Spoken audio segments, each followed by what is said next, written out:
Let me guess, I'm sure you came with a Royal Enfield. No way. What do you have then? I have a 1600 GT. You walk too fast for me, I'm out of breath.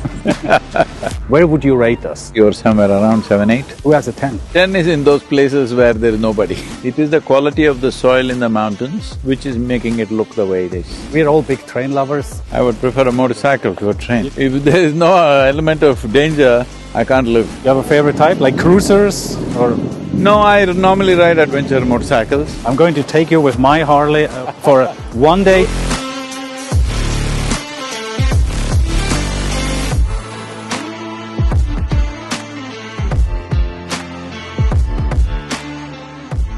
It's the first time you've been to Geneva?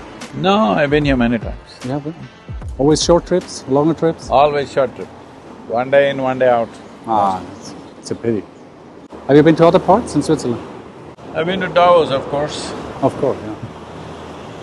Zurich. That's about it. Okay. So what's your impression of this trip in Switzerland so far?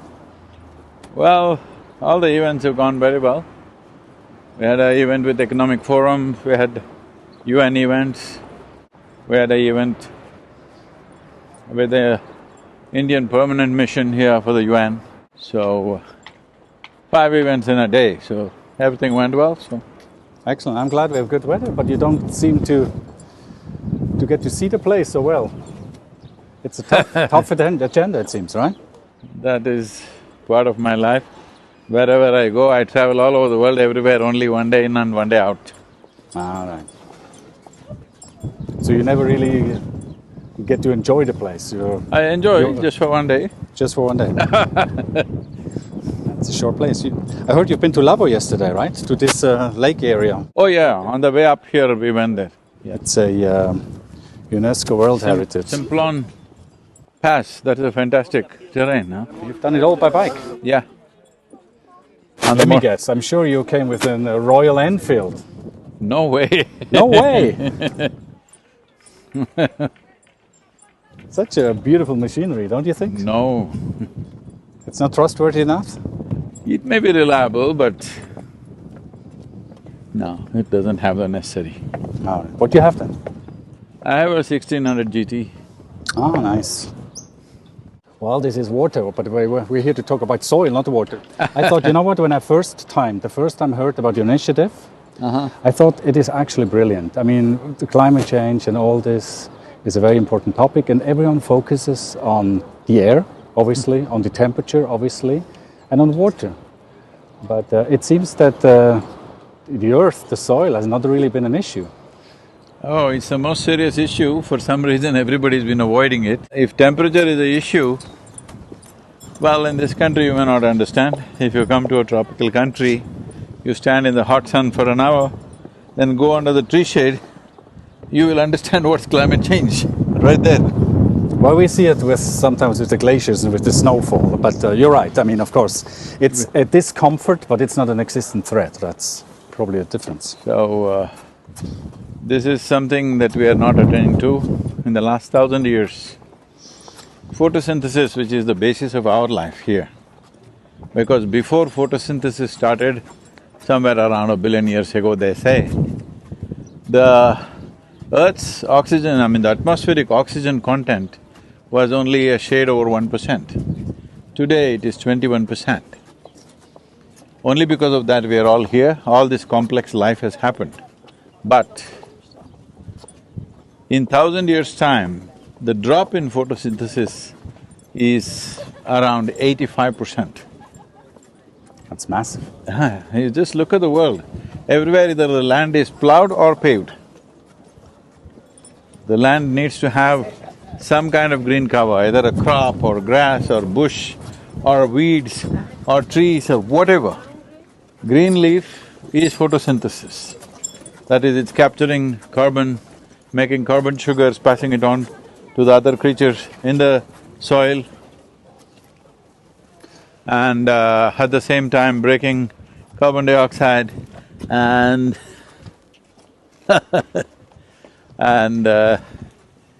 making, releasing oxygen for us. What we inhale, they exhale. What we exhale, they inhale. So one half of your lungs is hanging up there on the tree, not this tree. There's no leaf right now. Not yet. Not yet. A couple of weeks there will be. Yes. That's an interesting thing. You know, initially before, I was actually a farm boy. You walk too fast for me, I'm out of breath. What I was just going to say, my father has a small farm, a tiny farm. But it was always interesting because he told me when we did the field that the key is the machines, the tractors who are basically, the earth becomes more and more compact, and then it obviously impacts the growth. But what you're saying makes total sense. If you drive heavy machinery, where the tires go, they crush the soil structure and make it compact, which squeezes everything out of it. Because only when the soil contains moisture, other life can thrive. Right. If you squeeze it down and crush it, then other life cannot thrive. Not only that, when we plow the land, we are plowing with the machinery, we are plowing anywhere between 12 to 14 inches. But most of the life that is responsible for our existence here is within 12 to 15 inches or maximum 18 inches. That is being seriously damaged when you open it up and leave it open to the sun. So, bringing back green cover crops… Can I ask you, what do you tell the farmers? I mean, usually they plow it in order to mix old used mineral earth with new ones. So what's then the alternative to plowing? If they plant cover crops when the breaks are there for the crop, that would take care of it. And if you create enough humus, the organisms will take care of it. All the organisms will turn things around. They're every day doing it, trillions of them, they're just constantly working to turn things around. Root system will do that. Root system will percolate into everything and allow things to move. Worms and other things will do that. Life there will do it. Right. We are in a rush, so we try to do it ourselves and damage everything. Now, let me ask you something. I mean, you know, we are the tourism organization of Switzerland. We are obviously caring very much about it. We have, as I would say, in sustainable DNA, we are recycling and taking care of our landscape and our nature for a long time. Obviously not enough, but we're trying to do our best. Now, we have always focused also, as I mentioned before, on temperature. We focused on air and water. Now what… Better the tourism department focus on temperature. If this becomes a hot place, who will come to Switzerland? Well, exactly. And after all, it's Switzerland alone will obviously not solve it, but it's a good point for the tourism industry. Now, what I'm trying to say is, what leverages, what tools does the tourism industry have to protect the soil, to focus on the soil? Because this is actually a muscle we have not been training very well in lately. See, that's the whole thing. We are trying to handle everything with a keyhole vision. Tourism is separate, agriculture is separate, this is separate, that is separate. The land, the atmosphere, water, everything happens as one. And if you keep all those things together well, then people will come because it's pleasant. People are coming here because they love Switzerland. They're coming here because it's pleasant to their eyes, pleasant to their skin, pleasant to their experience. That's why they're coming. Right. So that pleasantness… And because of the Bollywood movies. If you must maintain that pleasantness, if that pleasantness is kept, people will keep coming. That's what sustainability is. If this becomes not so pleasant, why will people come? Exactly. That's what you're trying to… You know, it's sometimes… obviously it's… So I'm saying that can't be handled like a compartment. That's an overall well-being of the atmosphere, which involves soil very much. It's a main thing, main piece. Of course, if you handle soil, water, air, other things will be taken care of. And above all, the cultural aspects, like we went to that vineyard. Now that place is under heritage, which is good on one level. At the same time, it's so sad, what is a natural part of this country has now to be protected like an archive. Well, you can use it, you can actually go and experience it, that's the whole key. It's not a museum, we're not putting a bubble over it, but I think it raises awareness, that's definitely No, the good thing. I'm not against it, I said it's really good. But at the same time, that's how the whole country should have been. Right, an entire… Not just in this country, everywhere it's happening. Good things are all becoming archival. Right. We need to see how to make it normal, you know? Do you think a good way to raise awareness of the importance of soil would be the local products? I mean, things that grow locally. I mean, now you've just been at the vineyard, so the wine in that example, or plants, locally grown products could raise the awareness. Definitely an attraction. But today, tourists also have become like this. They come to Switzerland and they want to eat pizza. They come to Switzerland and they will go to McDonald's, all right?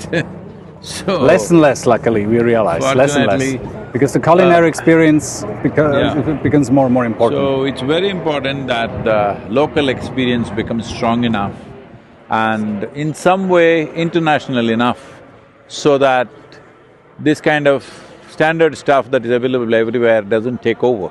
So keeping the local stuff constantly, you know, under our eye to see that it's being delivered properly, that people's local experience should not become tough or hard to bear, you know. It should become very pleasant and wonderful. And if needs to be slightly curated for international audience, it has to be done, not about being fanatical about what's local. I think that's very key, especially in tourism, right? Because so after all, it's your rare weeks, huh? If the flavor of local thing is there, local flavor is there but with an international appeal, that's when tourism will succeed. I think Switzerland has done quite well that way, but I would say, like that heritage place where we went, as I was riding through this Simplon Valley and also what is that, Wallis? Ballet. Valais. Yeah. These are spectacular places. You must ensure that, you know, this has happened. Why I'm saying this with concern is, in India, in hill stations this happened. What was, when we were growing up, what was a spectacular place? Just one more house, one more house, one more hotel, and after that, the whole hill is full of hotels. All right. All right? So I know it'll bring in more money, but you will destroy the place and that won't last very long. I don't know if you already have a policy, but definitely some policies has to be evolved, how much we will build forever. Right. We do have policies on government level, obviously, what's allowed, what's not allowed, what's to build, what's not to build. We have one on the tourism side. Of course, it is a kind of keyhole, I totally admit, but it is the sector we can influence. I have zero power over agriculture, over other industrial areas. Tourism, we have actually something to do, so we're trying to work on that. But now that you've traveled so far, like if you compare the sustainability sense of Switzerland to other countries, where would you rate us? Do you think we are somewhere in the middle, on the top, below? If 0 to 10, if we have to rate you, I would say you're somewhere around 7, 8. 7, 8, all right. It's pretty good. Now I have to ask, who has a 10? 10 is in those places where there is nobody. All right, okay. That's right. Well, of course, we all know that. Once human beings are there, they have to build facility and more facility. I've been in Swiss villages earlier with some families, and I think that way the Swiss people are willing to live with less to have their flavor of life, rather than simply blatantly going for more comfort and more comfort. Less comfort makes you fitter and better also. That's definitely the case, yeah. I can totally That is very much there in the rural Switzerland, which I think is your trump card, you must keep it that way.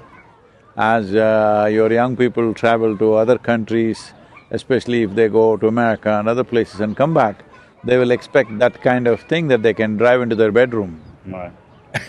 They don't want to climb 3 steps. No, I love to hear that writing. I mean, if you tell me in a spectrum for 0 where everything goes wrong to 10 where there's no human being, we are somewhere between You're 7 and 8. Good. I think I'm already comfortable with, but of course this is not the end.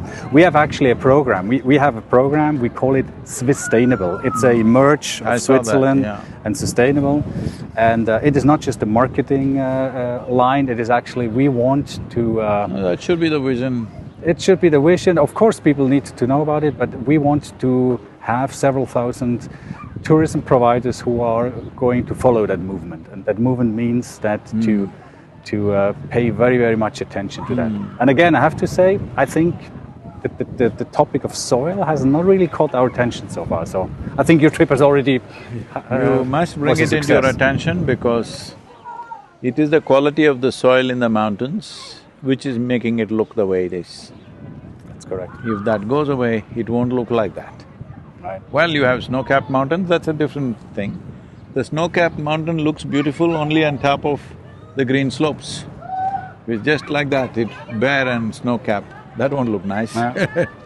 So I'm saying to preserve the beauty of the place, which is your main draw, I think you're getting 3 or 4 times more tourists than your population. Yeah. You know, I worked before I did this job. I was a tourism director in alpine destinations, and only then I realized we do actually have a law in the Swiss Alps that the farmers are not allowed to cut the grass, the first grass, until the mid of June. Obviously, for the reason of diversity, to make sure that they're not putting too much pressure on the soil, and they're being compensated for that because they say, "Hey, listen, if I cut it earlier, then I can have 1 or 2 more cuts."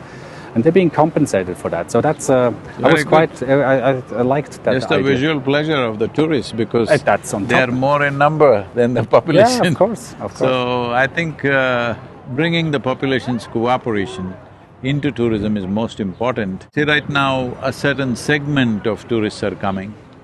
Even low-budget tourists, if they have to come, they must have homestays all over Switzerland. That culture has to develop, that people can come and safely stay with families, that you could certify them, you know, that these are the families you could stay with like this. If 500,000 families register, you don't have to build more buildings. In the same buildings, more tourists will stay. See, now tourism, let's say instead of 3 times, let's say 6 times your population start coming. You have to welcome them, but you must see how to avoid more building, more infrastructure. The existing infrastructure, how to manage them, we must see, otherwise there's no end to hotels. People will want everything. So you think in that case, construction of infrastructure is one of the key components to… Yes, in a small nation like this, if you build too much, then see, if you build a road, it's not just the road, all the surrounding areas also will go. You can't just keep it naturally beautiful and just have a highway. You'll have to build so much, assisting infrastructure to make that road a successful place to travel with. You need hotels, you need restaurants, you need petrol stations, all kinds of things. So, at some point in a country like this, where its beauty is the main asset that it has, I think you must cap it. We do, yeah, I think so. You know, for example, we started doing that. It is extremely difficult or nearly impossible to re-naturize things. Like once you have concrete somewhere, it's very, very difficult. But we have started now in Switzerland to develop more nature parks. For example, 15% of our… okay, Switzerland's a tiny country, but 15% of our surface is our nature park. And I think that's quite… it's a start. In some parts of Africa, like Kenya and other things, they have done this, which I'm sure, I don't know if it's explored here, I've not really traveled enough to say that. But I'm saying luxury tents are there, small tents but comfortable, bathrooms are there inside, no construction, it's just put up there. Younger people want to experience the weather also, they don't want to be in 25 degrees centigrade all the time. They want certain to comfort has to be there. Yeah. So, tents like that which are not completely exposing you, it is safe and protects you, but at the same time gives you an experience of that. That would be less expensive ecologically, that would be less expensive in terms of destroying forests, because everything that human beings demand, because we are not built in such a way, we don't have a furry skin to just go and sleep in the mountains, we need care and protection. That protection becomes very expensive ecologically. Right. I have a technical question. You know, nowadays we kind of measure the impact of climate change in degrees, right? In how much warmer does the Earth get? Is there something like a measurement how you can determine the condition of the earth and if it's getting worse or better? How do you measure that? How do you make it visible? How do you put it in numbers or in pictures? See, if you have to put numbers on it, numbers don't reveal everything, okay? So right now they're talking about 1.5-degree rise. How I see it is, if more and more land is exposed to the sun, both in terms of plowed land and paved land, once it goes to a certain point, after that it may snowball much faster than your calculations, simply it may just go. Right now, I have seen this happening in Himalayas, where I've been trekking since the age of 19, 27 years, every year I trek there. And I'd seen these mountains in all seasons. Never were these mountains ever bare, always snow-clad, even in peak summer. But now if you go, snow is there only for 4, 5, 6 months. Rest of the time it's just bare black peaks. Once it gets there, it'll move so fast after that. So what do we do? See, essentially what we do is, sun is the only source of heating that we have. And on a cold day we're glad he's out, on a hot day we don't want him. That's our issue. So, what is coming, yes, that ozone layer, whatever was there, that… fortunately that's one thing we've fixed to some extent. Now the next thing is, how much sunlight falls on the ground? How much sunlight falls on the green leaf? If it falls on the green leaf, carbon dioxide becomes carbon sugars and oxygen. If it falls on the ground, it multiplies the carbon emissions and methane emissions. So, how much land at a given time is exposed to sun? If we can measure this, anyway we have satellites all over the place. Today, how much land is exposed? How much is under green cover? Tomorrow they plow, more may be there. Another day there is a crop, less may be exposed. So if this measure is there, that we have, let us say, this many million square kilometers are today exposed to the sun, what season is it? What is the intensity of the sun? So like this we could measure. If you do this, which right now nobody is looking at in that direction, I've spoken to a few people, but they've all gotten into this carbon particle thing. I'm not saying it's not significant, that is also important. But if you measure how much land is exposed to sun on a given day, how much is covered on a given day, it would give you a picture where we're going. Right. So reforestation, planting is one of the… Not only reforestation, because that may be a limiting factor. Because human populations are there, population pressure is there on the land. I'm saying we can do agriculture in such a way that most of the time the land is covered with some green leaf, which will be very good. Regenerative agriculture includes cover crops, intercrops with trees and things like that, tree-based agriculture. We can do agriculture like that. Why I'm repeatedly talking about agriculture is, 71% of the world's land is under agriculture. 71? Yeah, I was not aware of that. And above all, this is one piece of geography where human hand is tending to the land on a daily basis. Everybody talks about rainforest, they have not seen one, I know that. They talk about ocean, they have not lived on an ocean. But agricultural land is that piece of geography where every day human hand is tending to it. If you can't fix that, how will you fix rainforest and ocean and something else? You just have to stay away from the rainforest, as far as possible from the ocean, it'll get fixed. It's a good point, a very good point. Very good point. Excellent. Very interesting. It's lovely to talk to you. It's nice and fresh. That's a moment where we love the sun, right? One of the rare moments.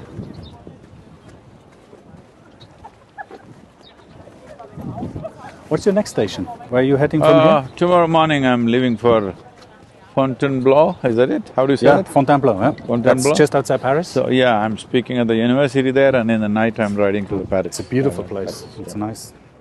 You're driving again with your… motorcycle? Motorcycle? Yep. All along. Totally 30,000 kilometers. Seriously? I once had a Harley myself. Oh, A soft tail I had, yeah, soft tail. And, They have now also an e-Harley. Have you seen it or heard it? Yeah, yeah, recently… Obviously it doesn't when take I it was that at far. this vineyard, Bastian, Yeah? he had a e-Harley. Oh, he did? He Yes. did. He did. He's a lovely person. He's Yes. a great guy. Oh, you had a conversation with him? We had a conversation, All right. he sang one song for me. Oh, he did? Oh, wonderful. He's got a good voice. He's got a good voice. Yes. Actually, he did one for us last year because we have something called the Grand Tour of Switzerland. It's basically it's a road trip through Switzerland because I'm sure you're aware it's a tiny country, but we have 4 languages, 4 cultures, and we were always trying to look how can we combine it in a nice way. And we did have the trains. I don't know if you traveled by trains. I did once. We're all big train lovers. Oh, you did? I did once, I think from somewhere, when we came down from Davos, from there to Zurich, there is a train, right? That's a beauty. On the left side, there was a river flowing all along the way. Right, right.